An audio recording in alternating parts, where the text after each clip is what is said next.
Sveiki visi. Tai kągi, startuojam su antruoju podcastu ir šiandien laidoje jūs išgirsite ir pamatysite ganėtinai įdomų žmogų su labai įdomia ir įvairiapusė patirtim. Tai yra Andrius Griškevičius. Manau, jis detaliau apie save prisistatys pats, tai žodis Andriui. Labą dieną. Ačiū Sauliui už pakvietimą. Ačiū už įvertinimą, kad įdomus žmogus ar įdomus, nežinau. Nors turbūt patirties yra labai įvairialypės ir turbūt turėčiau ką pasakyti ar kažką įvertinti. Bet pažiūrėsim, kaip seksis, kokie klausimai. Tada gal detaliau šiek tiek. Supratau. Tai kodėl aš būtent Andrių pasikviečiau, tai aš Andrių apibūdinčiau kaip žmogų su stuburu. O man asmeniškai labai patinka tokio tipažo žmonės, kurie nėra tiesiog plaukiantis pasroviui. Tai manau, kad ta antroji laida ir bus būtent apie šiek tiek pakreipta ta linkme. Tai yra ne tik apie žmonės, bet ir apie jų stuburus, jų veiksmus tam tikrus ir panašiai. Tai Andriau, kiek žinau ir kiek esu susidūręs su paties karjera profiliu, tai esi dirbęs ganėtinai skirtingose įmonėse, skirtingo kalibro ir skirtingos kultūros. Teisingai? Taip. Ir esi buvęs ir valdybos narių tam tikrose įmonėse, ir įmonės vadovų, ir C2 lygio vadovų. Ar galėtum detaliau šiek tiek papasakoti, kuriuose įmonėse, nebūtinai vardinant tas įmonės, čia jau kaip pačiam patogu, kuriuose įmonėse arba kokiuose sektoriuose teko dirbti ir kas tau pačiam artimiausiai, ką tu išsinešei iš tų įmonių? Klausimas labai platus. Tas sektorius iš tiesų taip, pabandysiu vardinti, nežinau, kiek žiūrovam ar klausytam čia įdomu. Tai yra gamyba, prekyba, didmeninė prekyba, avialinijos, nežinau, kaip čia pavadinti, ten labai platu. Avia sektorius? Avia mažai, ten yra ir avia sektorius buvo, ten yra ir remontas, yra žeminis aptarnavimas ir lakūnų planavimas, toliau telko sektorius, bankas, kelios privačios savo įkurtos įmonės, konsultingas, energetikos įmonė, viešasis sektorius šiek tiek, ir konsultingė buvo, ir viešai žinomas. Tai paslaugos ir miestų yra, taip. O kultūriškai, neskaitant tavo paties įkurtų įmonių, kuri įmonė tau buvo artimiausia ir kodėl? Turbūt išskirčiau dvi įmonės, galiu pavadinimus pasakyti iš esmės ir apibendrinant, tai pats galvoju, mes vienas kitą klausimų tai nežinom, nepasidalinai. Tai įdomu tai, kad aš pastebėjau, kad yra užsienio kapitalo. Įdomiausia įmonės, man jos yra kultūriškai labai artimos ir tai yra Bauer Fairtrip, yra Vokietijos įmonė, buvo mano karjeros pradžio ir bitė Lietuva, tiek bitė Latvija. Tai yra iš esmės labai didelį akcentą duoda akcininkas, ten betarpiškai bendrauja, galbūt bitė ne, bet valdyba, tiesioginis vadovas. Aukšti moraliniai principai, kultūra visiškai kita, tai yra daniška kultūra, Bauer Fairtrip daug vokiškos kultūros buvo. Tai man labai artima tas yra, aš iš tiesų labai daug mokiausi. Man tai vienas iš tokių vedlių gyvenimo, tu gali tobulėti, mokytis, žiūrėti, kaip tas veikia ir man šitos, tai buvo pakankamai senai, aišku, bet tai man iki šiol išlieka kaip pakankamai tokios įdomios. Aš žinau, kad ir su valdybom pakankamai nemažai esi susidūręs, teisingai? Esu buvęs abiejų barikadų pusėse, reiškia, tai kai ką nors gintis į valdybą pavadinkim, tas žodis man labai nepatinka, bet jis yra visuomenė suprantamas ir esi valdybos narys. Ir esi tiek privačiam sektoriui, tiek viešajam, taip teko. Ar skiriasi valdyba privačiam ir viešajam? Kaip diena ir naktis. Šiek tiek gali detalizuoti, nes kodėl aš to klausiu, nes iš tikrųjų dažnai sutinku vadovų, kurie nėra dirbę valdybose ir jiem labai įdomu, jie sako, kaip čia man patekti tą valdybą, ar yra šansų. Tai čia ta tema, kurią aš noriu šiek tiek pagvildenti.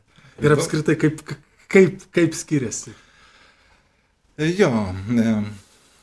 Ko gero, nežinau, kiek čia sukelsiu šaršalos atsakymais, bet sakykime taip, privačiam sektoriui tikslas labai yra aiškus. Iš principo tai yra pelno siekiančios organizacijos ir valdybos narių tikslas iš principo uždirbti pelną. Kad įmonė būtų pelninga. Gi viešajam sektoriui, iš savo patirties, aš pastebiu, tikslas nėra visiškai toks pat, nors viešasis sektorius turi savo tikslus. Tengi yra daugiau, sakykime, valdybos nariai užima tokią nusaikesnę poziciją. Visgi nekelkim bangų, aiškiai, laivas plaukia, jis ir turi plaukti ir permainų čia nereikia. Sakykime, tas minis skirtumas. Tai jeigu viešajam, privačiam sektoriui tu matai, kad valdybos nariai nesutinka sprendimais, gal kažkas nori ambicingiau elgtis, labiau, sakykime, atakuoti rinką, daryti pokyčius, uždirbkim pinigus, švęskim kartu, džiaukimės. Iš esmės, jeigu dalyvauja valdybai, kokie yra 5 valdybos nariai, tai kad 5 balsuotų vienas matymas būtų labai retai. Viešajam sektoriui visgi labai dažnai būna bendras sutarimas 5 už, jeigu yra 5 nariai. Labai kas nors yra tai išreiškia savo asmeninę nuomonę. O jeigu išreiškia, tai čia jau iškart jis toks kitoks biški?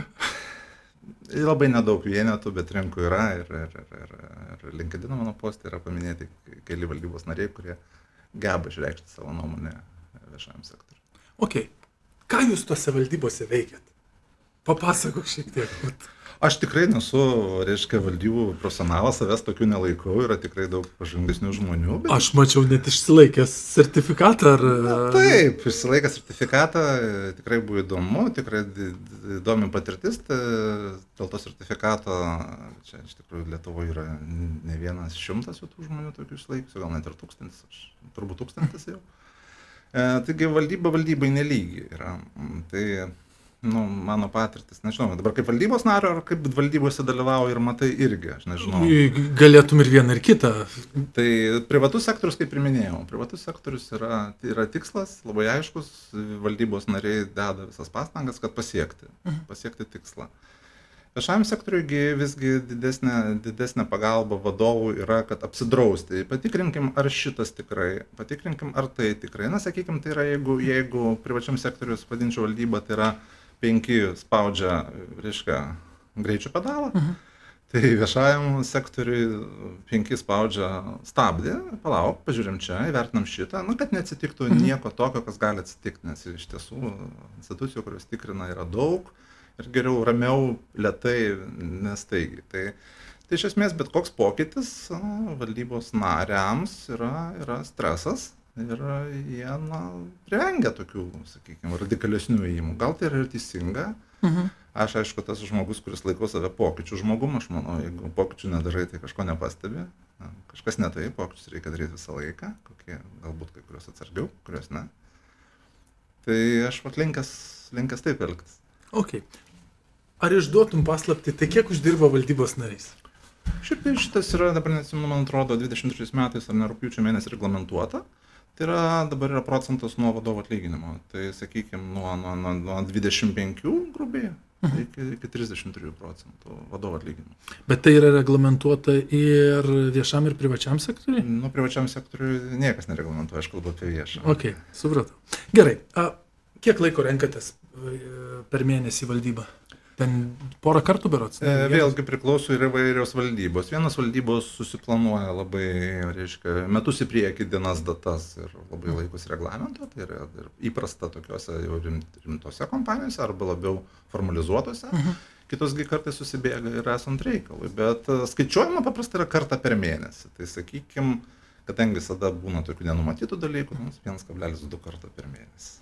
Ok, gerai.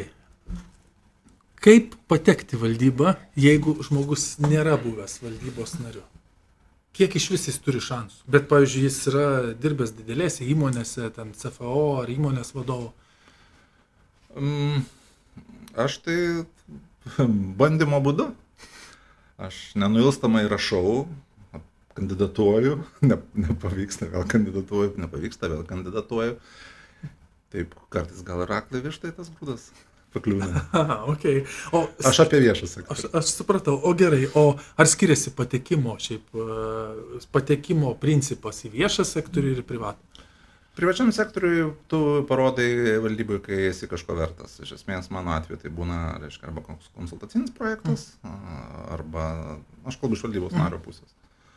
arba koks konsultacinis projektas, arba tu tiesiog dirbi, tave pasikviečia, nes tavo įžvalgos yra teisingos, o viešajam sektoriui tai iš esmės tai turi būti viskas pakankamai, viskas eiti pagal procesą, pakankamai sustovėjus ir aišku, tai yra reikalavimai, dažniausiai būna kažkokie atrankos komisijos, kurios pagal savo žinomus kriterijus vertina.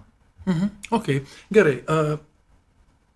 Įsivaizduok, rytoj gali eiti į valdybą į viešą sektorių, į valdybą į privatų. Bet tik vieną gali pasirinkti. Kurį pasirinksi? Aš taip nelyginčiau. Iš esmės, jeigu akcininko tikslas yra, paprastai prasideda nuo akcininko tikslų, ko tu nori. Jeigu sakykime, viešajam sektoriui tikrai yra ką veikti. Ir palinkėčiau, ten labai daug ką galime veikti, čia tokie nertos dirbos, kad ohohoho. Tai privačiam sektoriui tikslas gana aiškus. Taigi aš nesirinkčiau ten arba ten. Sakykime, jeigu pinigai, aš ne apie pinigus šioje vietoje kalbu, galbūt jau tas laikas, kai ne vien pinigai svarbiausia, o nori nuveikti. Tai žiūri, kur gali atnešti didžiausią naudą ir kur to pačiam yra įdomu. Aš renkuosiu, kad man būtų įdomu. Ok. Dabar, kiek žinau, paskutiniu metu esi labiau konsultantas, ar ne, įmonė savo, turintis veiklą kažkokią teisingai? Taip, aš laikausi tokių nesėkmingų verslininkų. Tai atsidaro įmonė, užsidaro, vėl atsidaro, užsidaro. Šiuo metu turiu vieną įmonę, vieną likviduoju. Tai taip, konsultantas. Ok, o prieš tai esi dirbęs ir C2 lygio vadovų, ir įmonės vadovų. Kas tavo artimiau, jeigu taip sąžiningai žiūrint, nepriklausomai, pinigai tebūnė tokie, kokie yra, tai įsivaizduokim, kad identiški, bet jeigu turi opciją į C2 lygio vadovą eiti arba įmonės vadovą. Vėlgi atsakysiu, galbūt pareigos šioje vietoje netaip svarbu. Jeigu yra įdomu ir yra, sakykime, vadovas, iš kurio gali mokintis, tai turbūt eisiu, kur mokintis galima, nes man tas labai patinka. Dar nori mokintis? O jei dar noriu, šiuo metu mokinuosi ir vienus kelis jau čia kursus baigiau, o rytoj nauji prasideda, tai čia yra, turbūt nežinau, kol dar noriu, tai pats džiaugiuosi, turbūt taip. Okay. Tai čia gal netaip svarbu, ar C2, ar C lygio, o sakykime, ar patinka vadovauti, gal ne tai, kad vadovauti, patinka suburti kolektyvą bendram tikslui ir tu eini ir tu matai, kad kolektyvas irgi eina ir jisai džiaugiasi ir aš tuo labai džiaugiuosi. Gerai, esi iš tų vadovų, nes yra dvi vadovų grandys, kiek tenka susidurti. Vieni, jeigu ateina į įmonės vadovo rolę, jie atsiveda paskui save komandą. Kiti, kurie neatsiveda paskui savęs ir bando tą esamą komandą kažkaip sulipdyti su savim. Kurį modelį palaikai ir kodėl? Nežinau, ar tas žodis dabar labai gražus hybridinis modelis, toksai pavojingas jis yra. Aš visada laikau, kad vadovo vienas iš uždavinių tai yra rasti komandos narius sudėlioti taip, nesudėlioti, galbūt rasti jiems pačią tinkamiausią vietą įmonėje. Ir jeigu tu matai, kad, sakykime, šitoj pozicijoje atėjus įmonė yra pozicija, yra žmogus, kuris, sakykime, nebetinka įmonėje niekur ir, sakykime, auginti jį yra užima daugiau, tada tu aš atsivesiu savo. Bet aš laikau gerą vadovą bent jau iš verslo pusės, kad tu negali mėtyti žmonių, reiškia, grubiai atleidinėti iš darbo, nes tai brangiai kainuoja, aišku, reikia sverti, kiek kainuoja naują priimti, bet aš labiau linkęs išlaikyti kolektyvą ir tik tai tada, kai žinau, kad man atsivestas žmogus iš išorės, reiškia, generuoja ženkliai didesnę vertę ir ženkliai greičiau, tada tikrai taip. Bet aš esu tas, kuris laiko, jeigu atleidė vadovą, reiškia, darbuotoją, reiškia, su tavim pačiu kažkas ne taip. Okay. Gerai, kai tapai pirmą kartą vadovo, įmonės vadovo, tai čia buvo prieš kažkiek metų turbūt. Arba paskutinės įmonės vadovų, kai tapai.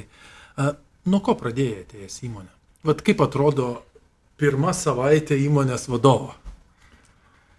Aš, taip, turbūt klasika yra, gal nežinau, kaip kiti vadovai daro, man tai tikslas yra susipažinti maksimaliai daug su kolektyvu.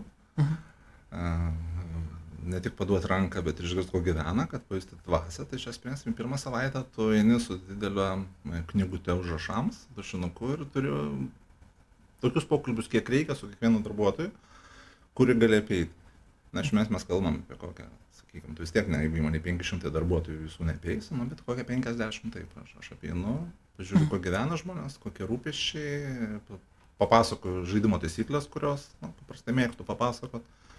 Kas man patinka, kas ne, atviros durys, kad tada galima kreiptis, reiškia, mintis, reiškia, žmonių yra vertinamos, nu, tokie, reiškia, yra jų daugiau, tu reiškia, ką reikia daryti. Tai tokios žaidimo taisyklės pasisakai. Ok. Paskutinė įmonė, kiek teko matyti LinkedIn'e, kurioje dirbai, buvo valstybinio sektoriaus. Nu, savivaldybės įmonė, teisingai. Neskaitant privačios, taip. Ok, tai ir kiek supratau, pasitraukiai ne savo noro, ar ne? Taip, laukiau šito klausimu. Laukiau. Taip, leidau truputį pakomentuoti ir LinkedIn, ir savo profilėje, kas įvyko. Mano nuomonė įvyko ne visai profesionalus poelgis, bet dėja reikia pripažinti, kad rinkoje egzistuoja tokia praktika. Tai iš esmės, taip, pasitraukiau ne savo norų, nors net ir valdybai, tiesą pasakius, tai buvo gana nauja, tai buvo akcininko sprendimas. Nu, nesiruošiau tikrai kovoti dėl vietos, tai nepatinka, neįrodinėsiu nei teismuose, nei niekur.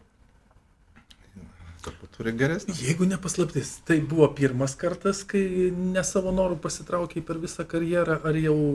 Oi, ne, tikrai yra. Man sekasi iš tikrųjų su įmonėm, aš kiek įmonių buvau, tai dažnai vieni kitus nuperka, parduoda, keičiasi transformacijos, aš save transformacijos žmogų vadinu. Kiek teko būti, tai visada kažkas įvyksta tokio, kad aukščiausio lygio grandis labai visada keičiama yra. Aš pripažinsiu, niekada nesusidūriau su tuo jausmu, kad mane atleistų. Nors buvo porą sykių, kai labai stipriai kesinos ir žinau, kad šaus į galvą artimiausiu metu. Koks jausmas? Iš tikrųjų, dabar iš perspektyvos žiūrint, tai tu supranti, kad kartais taip turi būti, nes iš tiesų, kai keičiasi savo vadovybę, aš suprantu, kad jeigu fondas, pavyzdžiui, nusiperka, tai aišku, kad visi tie žingsniai yra žinomi, aukščiausia vadovybė keičiama, valdybose keičiama, lygmuo keičiamas, keliama iš apačios žmonės, mažesnės algos, lojalumą užsitikrinti, taip turi būti. Taip yra, tai nėra nei pikta, nei kažkaip. Taip turi būti, tai yra normalus verslas. Kita karta, kai pastebi, kad tu viską darai gerai ir kažkam tai nepatinka, arba kažkas yra neišsakoma, va tada truputėlį yra toksai galbūt gaila, kad, reiškia, žmonės arba tie, kurie turi šiek tiek valdžios, galbūt nesielgia pakankamai humaniškai ir žmoniškai. Tai va tas yra truputėlį, taip atrodo keista, bet tai yra kultūros klausimas. Tai ateis. Okay.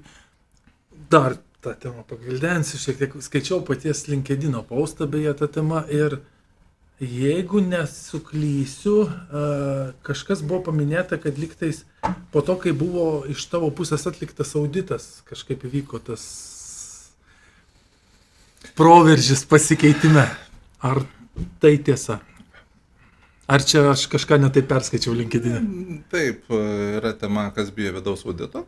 Tai iš tiesų, kai buvau jaunesnis, man pačiam atrodė, kad vidaus auditas yra kažkoks blogis. Kad tai yra pasikėsinimas ar direktorių, ar dar kažkas, bet tai buvo labai senai. Iš esmės, aš esu tas žmogus, kuriam labai patinka kritika, nes jeigu jinai konstruktyvi, jinai teisinga, tai leidžia tobulėti. Kas geriau nei iš šono nepasakys, kas yra gerai ar blogai. Tai man tai labai patinka. Aš esmės esu tas, kuris mėgsta sėdėti ant karštos kėdės, kad mane kritikuotų, nes tada išgirsti. Tai sakykime, kas įvyko, vidaus auditas atliko vidaus auditą, supažindino mane, man akis taip atsidarė, paviešinom valdybai, bet nusprendėm, kad čia gali turėti tam tikrą reakciją gali būti. Jinai ir buvo. Okay. Jinai ir buvo. Ar darytum kažką kitaip? Aš esu iš tų žmonių, kurie mano, kad tiesa visgi turi išlikti, tai elgiuosi taip, kad nebūtų gėda ateityje, tai atsakymas tikrai taip, daryčiau viską taip pat. Ok, gerai. Aš suprantu, kad turbūt yra kažkokios povandeninės srovės, jeigu mes kalbam apie valstybinį sektorių, bet spėju nelabai norėtum dalintis, kokios tos srovės vaikšto, būnant valdyboje arba įmonės vadovo roliai. Turbūt nepaslaptis, kad yra įvairių čia, reiškia, viešai žinomų iniciatyvų, ir skaidrinam, ir tam lyginam, ir taip toliau.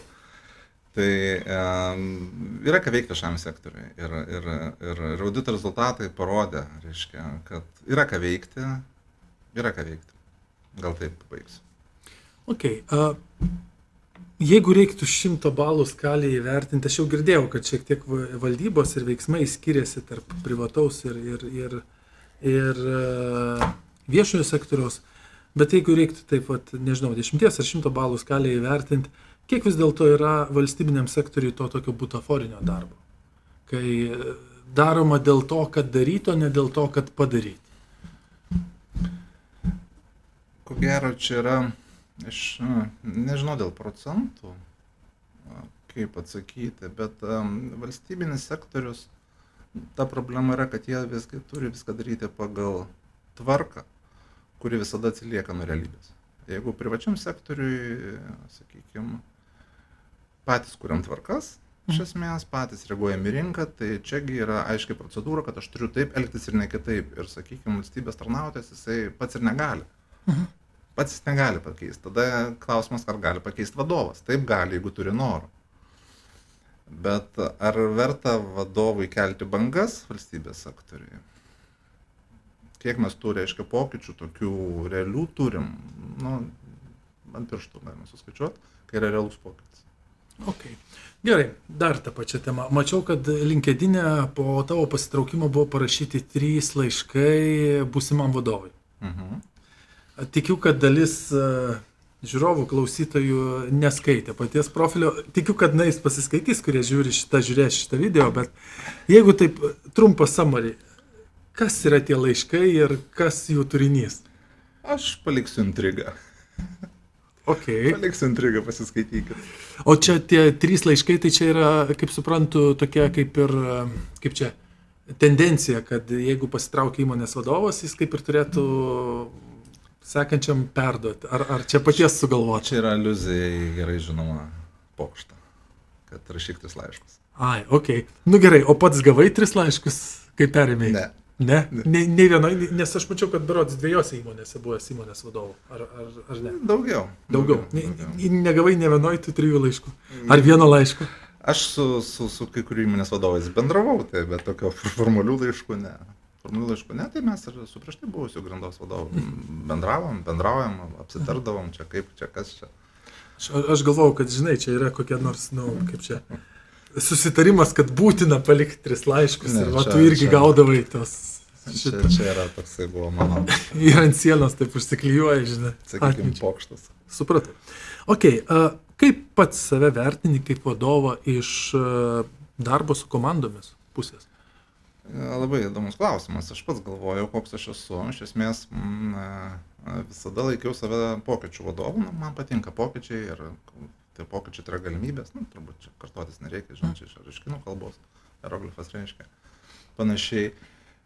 Bet kiek be galvotume, tai visgi darbą daro komanda. Ir jeigu tu neturi komandos, tu neturi jos tiesiog. Ir galėtų daryti vienas tos pokyčius, kiek nori. Tai jeigu nėra palaikymo, tu nieko nepadarysi, vienas laukia ne karys. Ir jeigu tu esi lyderis, tai komanda turi eiti paskui tave. Ne tu komanda turi stumti priekį, bet tu turi rodyti savo pavyzdžių. Tai aš esu labai dėkingas ir grandos komandai, kuri, reiškia, mano pasitraukimo atveju parodė didžiulį palaikymą ir aš manau, tikiuosi ir užsitarnavau, ne šiaip su jį parodė ir prieš tai buvusiuose darbovietėse. Tai komanda man yra viskas. Nes be jos aš nieko negaliu, tai ačiū visiems, reiškia, su kuriais teko dirbti, tikrai yra naudinga, labai gera patirtis. Okay, su kokiomis problemomis žmogiškųjų resursų klausimais susidurdavo tuo metu ta pati Grinda? Ar susidurdavo? Grįšiu tada prieš tai užduotą klausimą, dėl ar atsivedi savo komandą visgi, ar bandai ugdyti. Tai Lietuvos rinkoje tikrai nedaug yra savo srities profesionalų, kurie gali, nori ir moka dirbti. Tai susidurėm su kadrų trūkumu. Iš esmės, vienu metu mes turėjom tokią situaciją, kad mes neturėjom, sakykime, nei vieno viešojo skyriaus specialistų. Nei vieno. Nuolatos bendrovėje trūko, jeigu, sakykime, 500 plus darbuotojų, apie 50 pozicijų. Apie specialistų pozicijų, apie 50 pastoviai trūksta.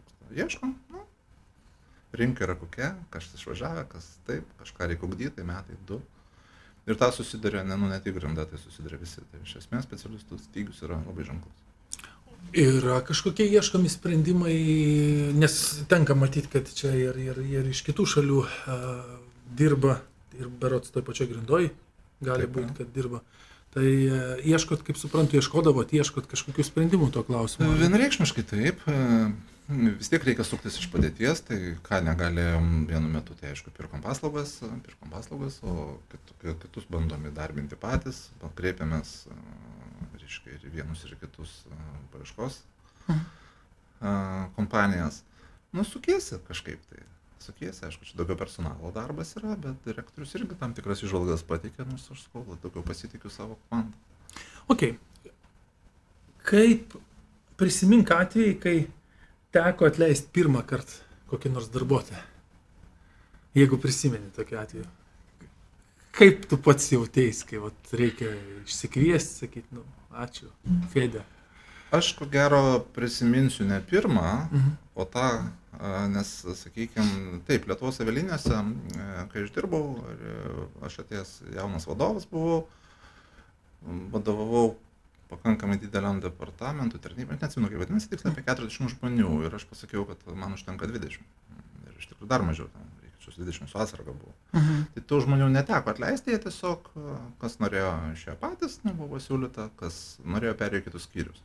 Tai čia aš nevadinu atleidimu, o tikrojo atleidimo aš pamoką gavau dirbdamas BT ir man dėkingas esu, reiškia, irgi už tas pamokas, kuris moka. Tas atleidimas žmogaus juk neturi būti šiaip su, jis man nepatinka, ką aš dabar ir pasakoju. Jeigu tu atsisveikini su žmogum, reiškia, yra labai aiškiai priežastis. Ir ką aš rekomenduoju ir kitiems vadovams, kad tu pats jaustumės gerai, tu turi ir žmogus turi žinoti kodėl. Tai reiškia, tai nevyksta va čia šiandien. Jeigu tau žmogus netenkina, tu susitinki, tu kalbėsi, kai mane netenkina tas, trečias, penktas. Labai dėliu atveju tu tai užrašai, kad mes vienodai supratome vienas kitą, aišku, perklausai, ar tu supranti, pabandom dar kažkiek tai laiko susitikti, ar po 2 savaičių tas terminas, ar po mėnesio, ar po savaitės.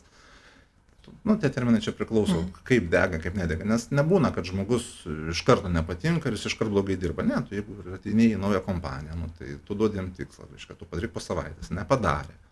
Ateini, sakai, žiūrėk, dar savaitę, bet jau padaryk, nepadarė. Tu, aišku, klausi priežastis, kodėl, matai, ar negali, nesugeba, nenori, vienas iš tų.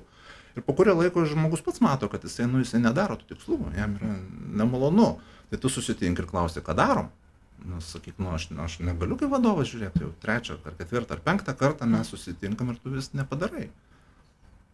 Ir tai gaunasi, kad tai nėra atleidimas, tu statai žmogų prieš tą, jisai sako, va, ir vėl. Tai... Ir gaunasi taip, kad tu nieko prieš žmogų neturi. Tu turi prieš tai, kad jisai netinka šitai pozicijai. Ok. 2009 metų krizė, kai buvo. Teko pačiam atleidinėti žmonės, tengi buvo drastiški susimažinimai kai kurios įmonės. Galvoju, kur aš buvau, Bitė turbūt buvo. Panašu, kad Bitė, ne, IT departamentas buvo vienas iš stabiliausių.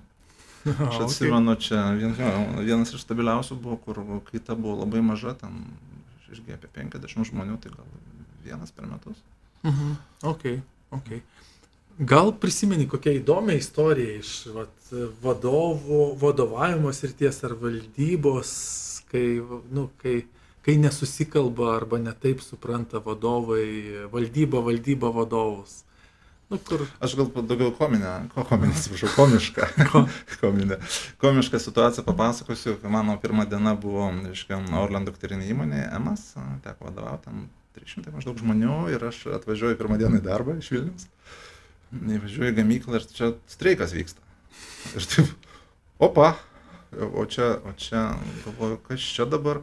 Mane pasitinka personalo vadovė, aišku, Orlen gamyklos, ir sako, čia sako, džiaugtis, sako, taviškai dar nestreikuoja, bet sako, laukia naujo vadovo, pažiūrėsim, sako. Sako, kas čia vyksta, tai atleidimai, reiškia, krizė eilinė, ten Orlenas dirba nepelningai, kažką reikia daryti. Ir aš ateinu, reiškia, mane visi taip žiūri. Iš Vilniaus čia atvažiavo kažkoks tai. Tai sako, tai ką darom?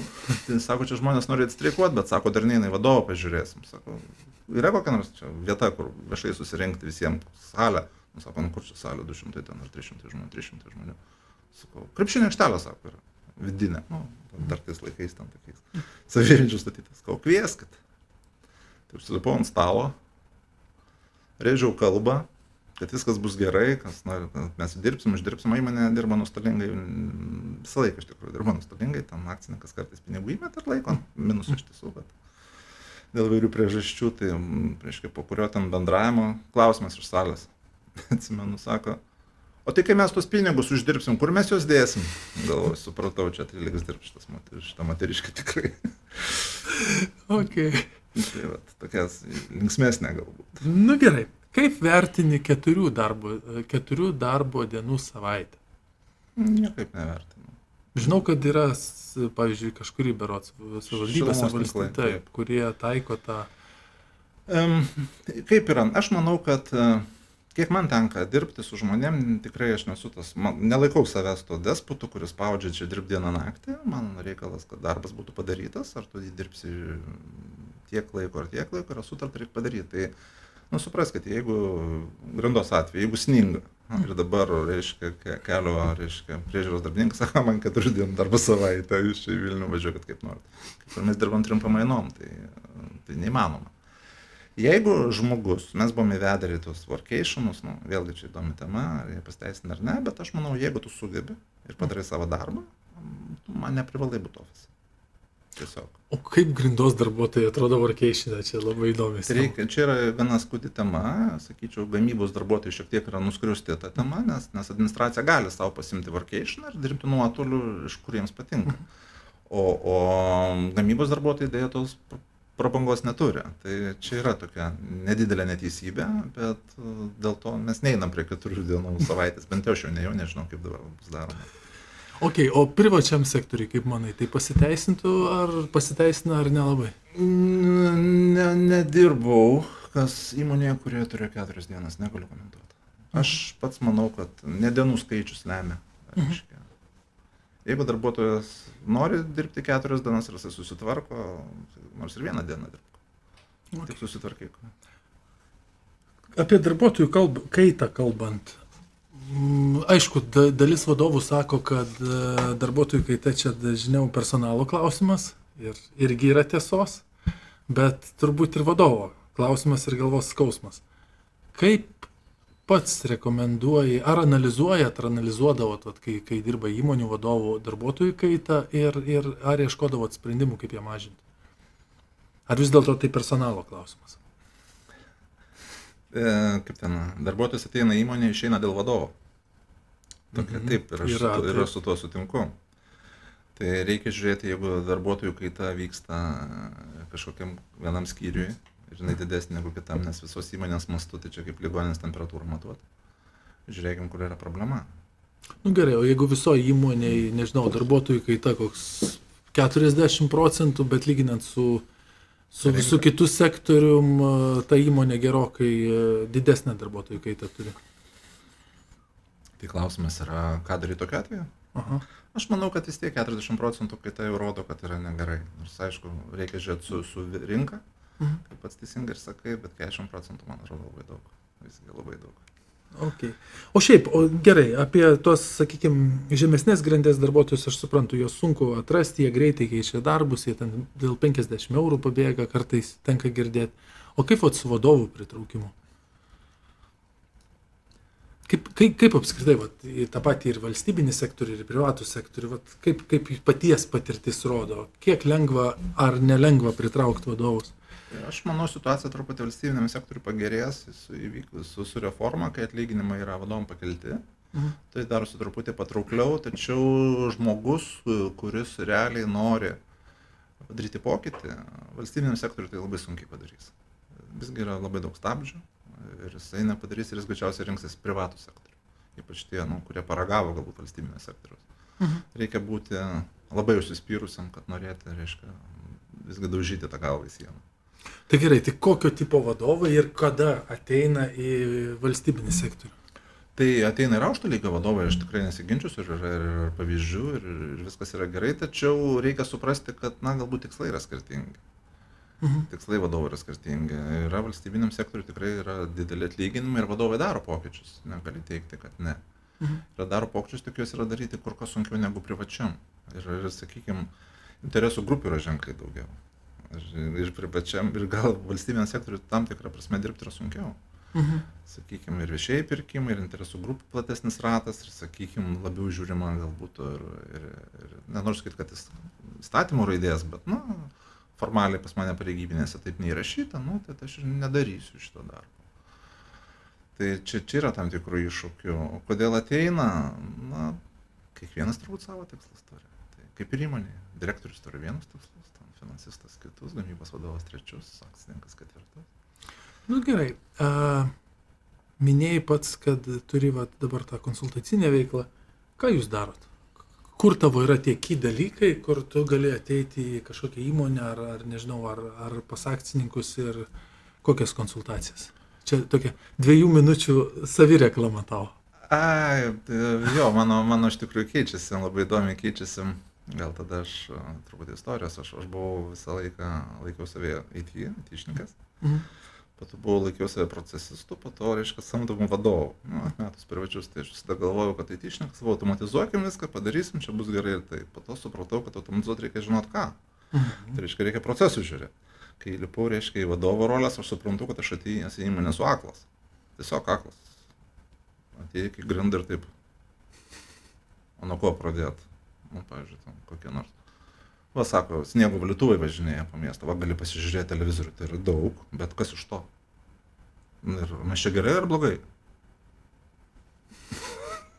Tai va, čia, sako, yra popierius, tai sakau, tai ir gerai ar blogai? Tu konkrečiai klaus, kokią gatvę, aš tau pasakysiu, kada nuvaliai, ir direktorius yra aklas. Okay. Tai aš dabar, mano tas konsultacinis verslas, reiškia, konsultacinis idėja susijęs su duomenimis, su rodikliais. Ir iš principo, kas yra įmonė svarbiausia tuo metu. Tu turi rasti, kas yra svarbu ir mokėti matuoti ir žinoti, ką matuoji. Kiek teko susidurt, labai dar čia yra plačios erdvės. Net pačių įmonių, reiškia, vadovai ir gerai veikiančių irgi nelabai supranta, kur pas juos yra apribojimas ir ką jie turi žiūrėti. Apribojimas šokinėja, labiau sprendė šitas ir kažkur kitur persikėlė. Okay. Nu gerai, ir pabaigai klausimas, ko palinkėtum kitiems įmonių vadovams darbe su komandomis, su akcininkais, su valdybomis? Aš tai manau, kad mes visi, reiškia, nežinau, čia toksai gal labiau filosofinis esame šitam pasauliu, kad daryti jį geresniu. Tai nenuleiskim rankų. Ok, ačiū labai už pokalbį. Ačiū. Iki.